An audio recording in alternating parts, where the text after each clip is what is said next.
सर्वनाम।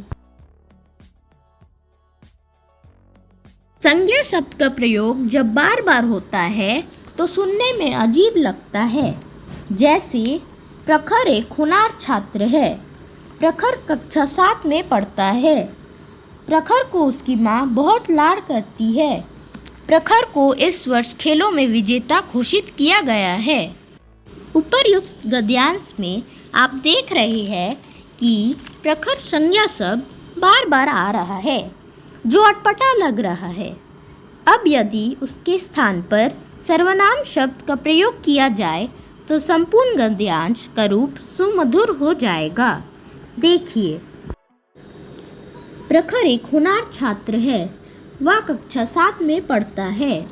उसे उसकी माँ बहुत लाड करती है।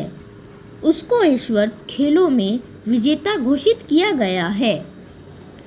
इस प्रकार संज्ञा के स्थान पर प्रयोग किए जाने वाले शब्दों को सर्वनाम कहते हैं। जैसे मैं, हम, वह, तुम, ये, वे आदि।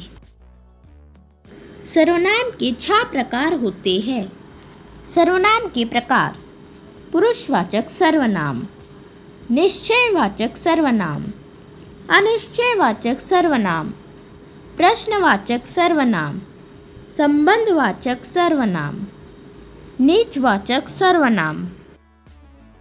पुरुषवाचक सर्वनाम: जिन सर्वनाम शब्दों का प्रयोग वक्ता अपने लिए, सुनने वाले के लिए या किसी अन्य व्यक्ति के लिए करता है उन्हें पुरुषवाचक सर्वनाम कहते हैं।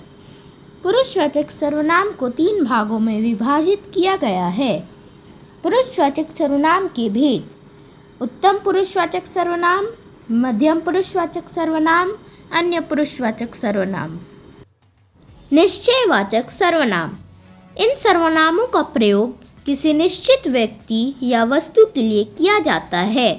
जैसे तुम्हारी गुड़िया या नहीं वह है, यह पुस्तक उसकी है, यही कहानी उसने सुनाई थी।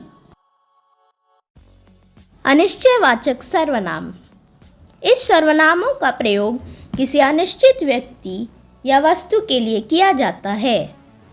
व्यक्ति के लिए कोई और वस्तु के लिए कुछ का प्रयोग किया जाता है। जैसे कोई बगीचे में है, शरबत में कुछ पड़ा है, राज कहीं चला गया, कभी तुम्हें कहानी सुनाऊंगा। प्रश्नवाचक सर्वनाम: किसी व्यक्ति या वस्तु के बारे में पूछने के लिए प्रश्नवाचक सर्वनाम का प्रयोग किया जाता है। व्यक्ति के लिए कौन और वस्तु के लिए क्या क्या प्रयोग किया जाता है। कब, कौन, कहाँ, क्या, किसे, किससे वाक्य के अंत में प्रश्नवाचक चिन्ह का प्रयोग होता है। जैसे दरवाजे पर कौन है, तुम्हारे बैग में क्या है। संबंधवाचक सर्वनाम: जो सर्वनाम वाक्य में किसी दूसरे सर्वनाम से संबंध सूचित करता है उसे संबंधवाचक सर्वनाम कहते हैं।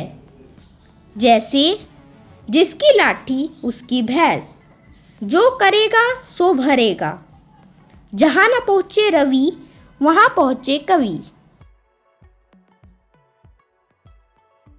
नीचवाचक सर्वनाम: ऐसे सर्वनाम जिनका प्रयोग अपने या स्वयं के लिए किया जाता है नीचवाचक सर्वनाम कहलाते हैं। जैसे खुद, अपने आप, स्वयं आदि। जैसे तुम अपना काम स्वयं करोगे, मैं गृह कार्य खुद करूँगा, मैं खाना अपने आप खा लूँगा।